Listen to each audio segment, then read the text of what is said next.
Hi everyone. So for today's advent calendar video, I thought I might do something a little different. I had originally intended to do a Mortal Kombat video, but instead of that, I have decided to talk about something that I did in the week.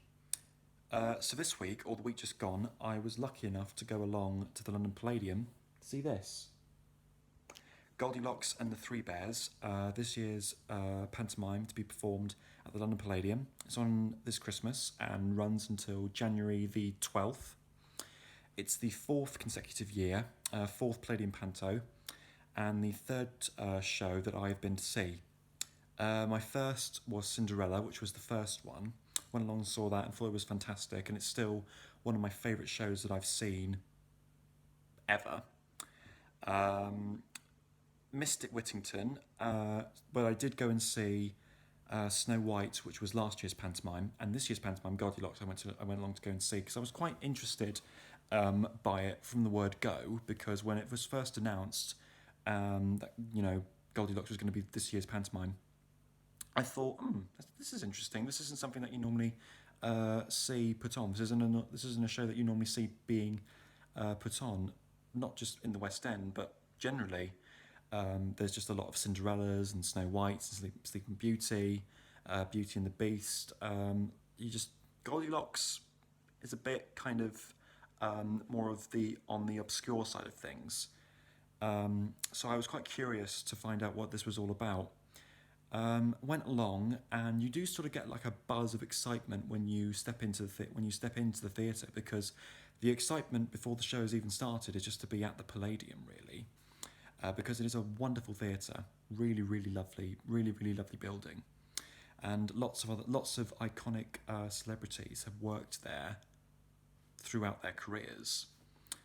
Really, so lots of talented people have performed there. So it is in a way a kind of iconic London landmark, if you like. So yeah, Goldilocks 2019. It does have a wow factor to it, I think, and if you go along and see it, you're going to really enjoy it. And if you leave a theatre still smiling and dancing, then what more could you possibly want, really? It's just one of the reasons why I love theatre so much, and I am a regular theatre goer. I like to go out and about and see a variety of different shows, things that sort of pique my interests, and I'm always looking for things like that to go and see. Whether it be comedy, drama, a pantomime like this, I just love the theatre. I love going to watch plays and shows. So yeah, fourth year, and obviously some stars are back for their fourth year. So there's recurring people like Julian Clary, Nigel Havers, Paul Zerdin. Gary Wilmot's back for his third panto. This year's West End star is Sophie Isaacs.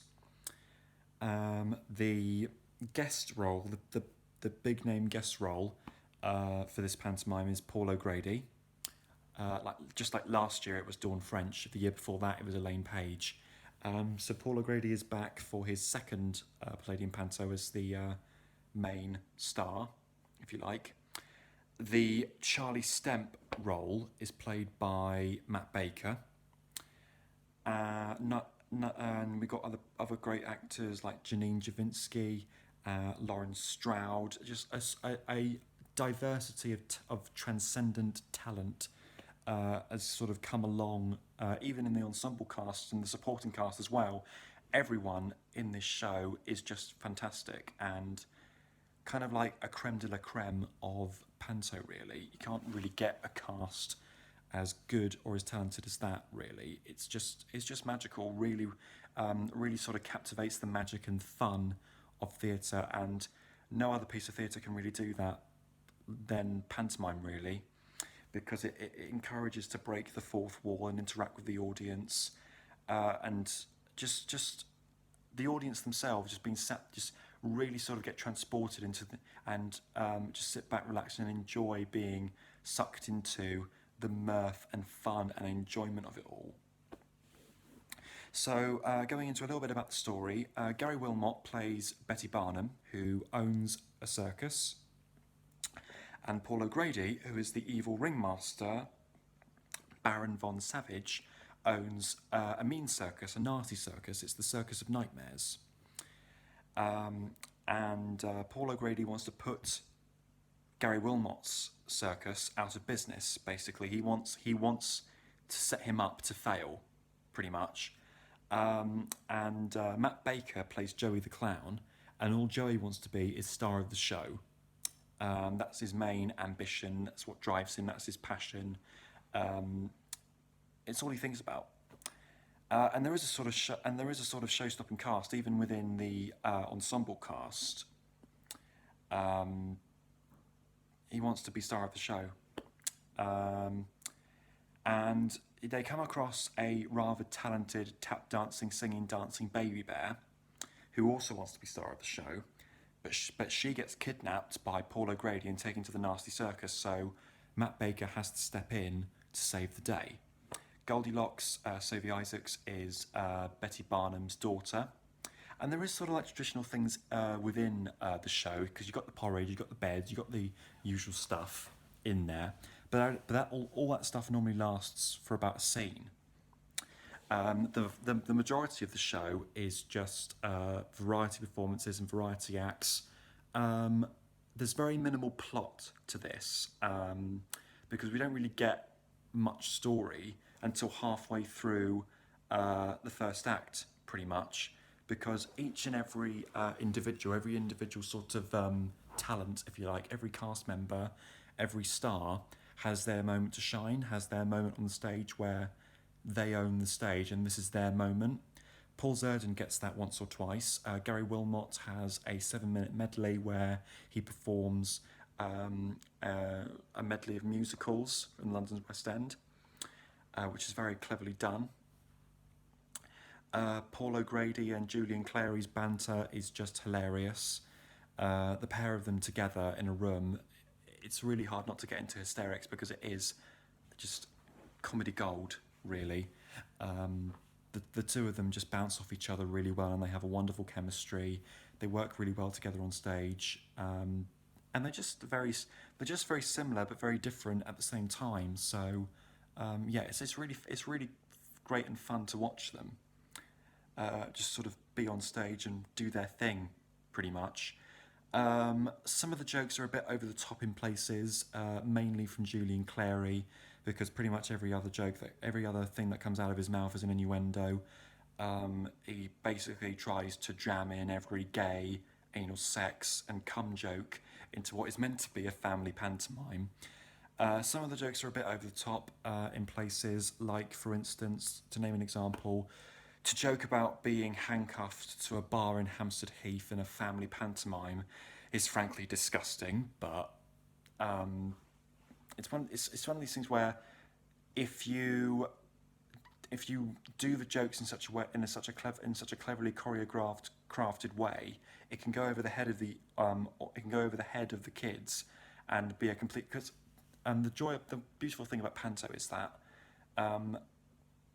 it is essentially for families, it is for kids, but there's a separate show going on for the adults as well, because about 50% of the audience are adults, because I was set up in the Grand Circle, and to be quite honest, there wasn't really many kids sat up there. It was all adults, like young adults from my age up until people in their 60s, 70s, you name it.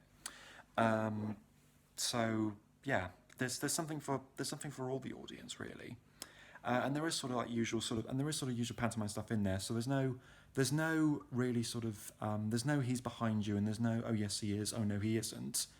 There is a joke in it though about coming on Goldilocks' face, because Julian mistakes the bodily fluid for what is meant to be holding the glue that's meant to be holding the wig to Goldilocks' head, but worded in such a way that it goes over the head of the kids, but the adults get it. And yeah, costumes are rather extravagant in this show. Julian Clary, of course, gets the best lines, the best costumes. It's just mad and wow, and you just sort of think, you just sort of look on the stage and think, I can see where the money went. So this is a production done by, well, it's 50-50 really. It's theatre producer Michael Harrison with Nick Thomas, who is the with Kudos Productions. So they're going 50-50. So it is kind of part West End theatre, and has a mix of usual traditional pantomime sort of traits thrown into the mix. So, for instance, there's a scene with a honey jar, and Gary Wilmot wants to stop. Doesn't want anyone to take the jar, so he basically says to the audience, if someone tries to take the jar, shout out knickers. And then the bears run off with the jar, and they've sort of got to chase after them and get the jar back, because they take the jar because they think it's honey, and who took the honey pot? Did you see who took the honey pot? Did you see where the bears went? And just lots of stuff. And people get picked on, and if people sort of get picked on in the front row and things. And it is a really funny show. There's lots of great sort of laughs in there.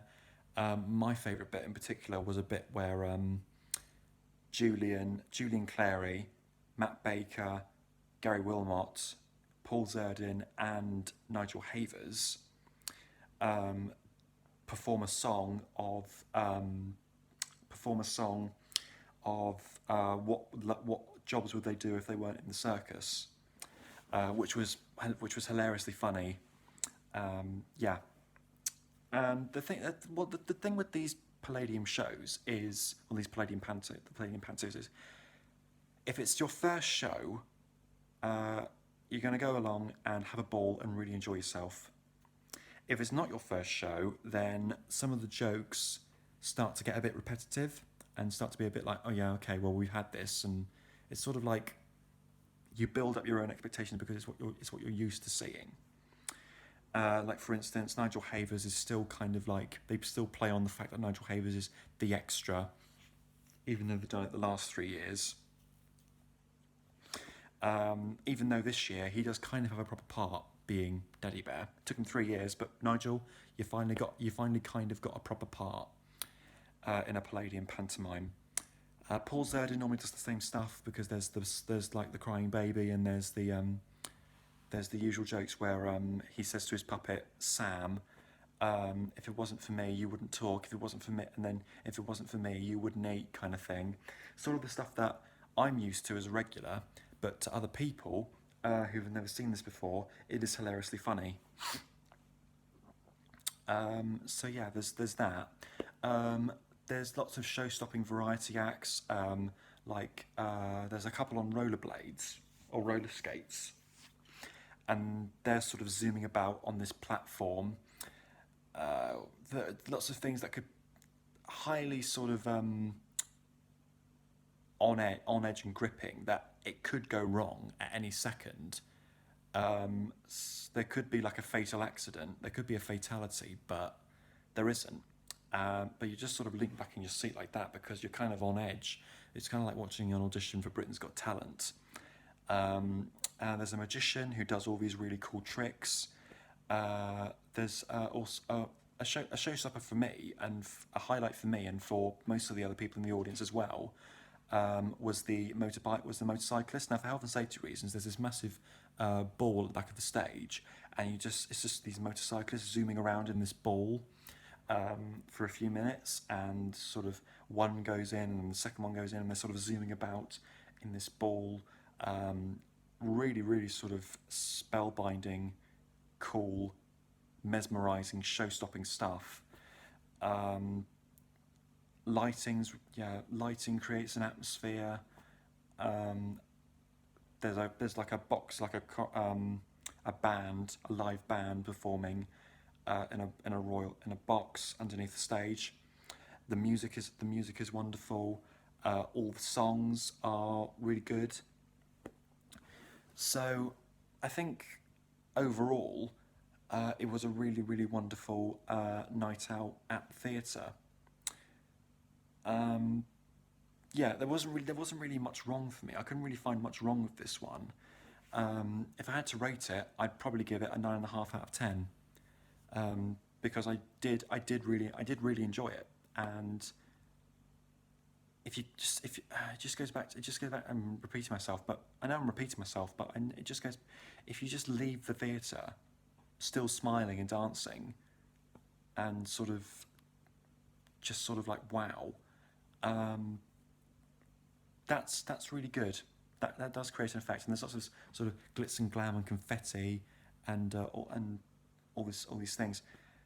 And then afterwards, I think sort of the thing that kind of put the icing on the cherry on the cherry on top of the cake for me was, we went by, me and my friends who saw the show with, we went by the stage door afterwards just to see who we could see, and got to see Sophie Isaacs after the show, at the stage door after the show, and she was really lovely. She signed my program. Yep, this is her autograph here, and I got a photo with her. So yeah, she was really lovely. I had a nice chat with her about Panto and Christmas, so she was really nice. And it was just a really nice night out. There isn't really anything bad to say about it, really. I think one of the things that was a bit of a disappointment was the ending was a bit of an anticlimax, because you don't really sort of get like a big finish. It kind of the second act kind of lacked a bit of energy for me, and it lacked something. There needed to be a bit kind of energy to it, really, because the first act was just non-stop fun for me. Really, it was really good. The first act was amazing.